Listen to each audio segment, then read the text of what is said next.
नमस्कार दोस्तों। भाजपा जब से अयोध्या का चुनाव हार गए तब से अयोध्या के लोगों को गालियां दे रहे हैं।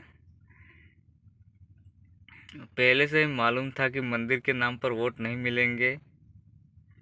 मंदिर तो बनाया लेकिन बनाना भी जरूरी था, लेकिन मंदिर के नाम पर राजनीति कर रहे थे, वो गलत था एकदम। लोगों के घर तोड़ दिए, ये सब तोड़ दिया। जमीन भी कौड़ी के भाव ले ली गई, पैसा भी बराबर नहीं दिया गया और बुलडोजर घुमा दिया गया सब जगह। यहाँ पे सही करना, वहाँ पे सही जगह करना है। इसलिए मैं आम लोगों में आक्रोश था, इसीलिए अयोध्या में बीजेपी हार गई है और भक्त लोगों को बहुत दुख हो रहा है कि साला जहाँ पे उम्मीद था वहाँ से भी हार गई हमारी पार्टी। ये सब मंदिर के नाम पर वोट नहीं मिलते हैं। लोगों को रोजगार चाहिए, रोटी चाहिए और बेरोजगारों को रोजगार भी नहीं मिलता है और विरोध करने पर लाठियां बरसाई जाती है। इसी का फल मिला हुआ है। जैसे तैसे सरकार बना दी है, लेकिन ये 1-2 साल भी नहीं टिकने वाली है, कभी भी गिर सकती है।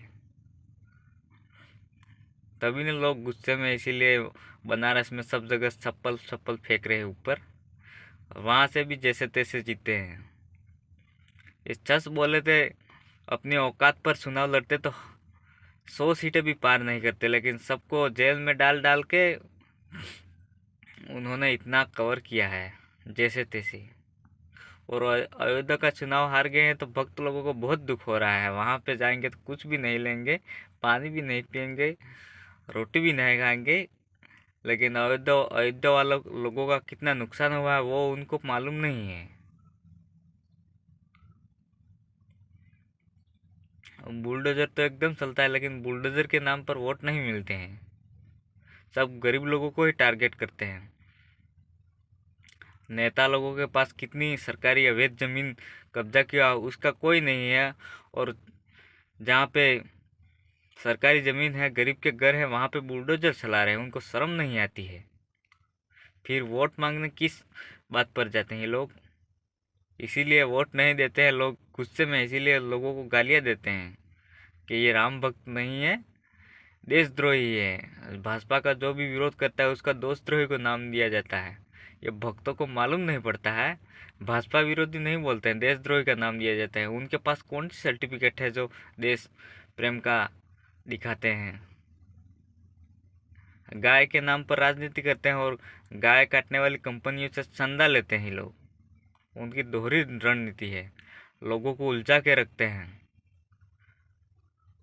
उनके राज में अनशन करे या आमरण अनशन करे, कोई नहीं सुनता है। बलात्कारी उनके कोई गिरफ्तार भी नहीं होता है। मणिपुर में देखो क्या हुआ, वहाँ पे तो चुनाव प्रचार करने भी नहीं गए। कश्मीर में भी 5-6 सीट छोड़ दिया। उनकी ये हालत है और विश्व में डंका बज रहा है, खाली उनकी पार्टी का डंका बज रहा है। चंदा ले लेके धंधा लो।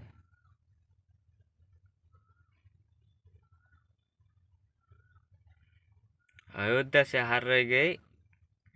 यूपी में सब साइकिल वाला मिठाई लेके भाग गया साइकिल से, और उनको मालूम था कि हमको वोट देंगे लोग। यूपी के लोग बहुत चालाक है। ये राम भक्त नहीं है, असली राम भक्त है।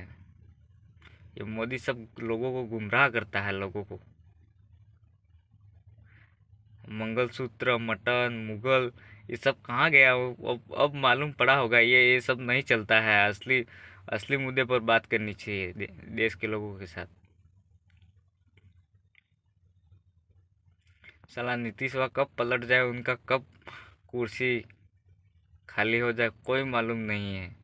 पलट जाए तो भी बराबर है, नहीं पलटे तो भी बराबर है। अब तो कुछ नहीं कर सकता है। सबकी सहमति से ही काम चलेगा। उनका एक अकेला कभी से कर रहा था, अब चिल्ला नहीं रहा है। बहुत ठंडा हो गया है। बनारस से झटका लगा, अयोध्या से झटका लगा तो पूरा कलेजा ठंडा हो गया उनका। अब लोगों को सिर्फ गालियां दो, ये होता है। गरीब के घर उजाड़े नहीं जाते हैं।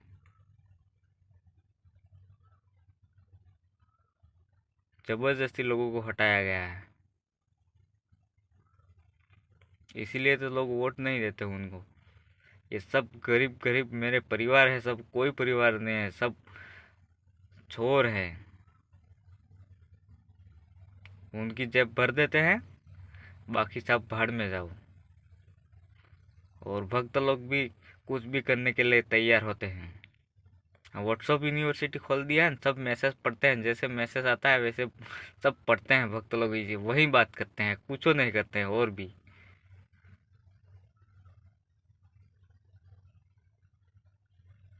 कुछ मालूम पड़ता है कि नहीं पड़ता है, कोई मालूम नहीं। गोबर खाने के लिए भी तैयार होते हैं।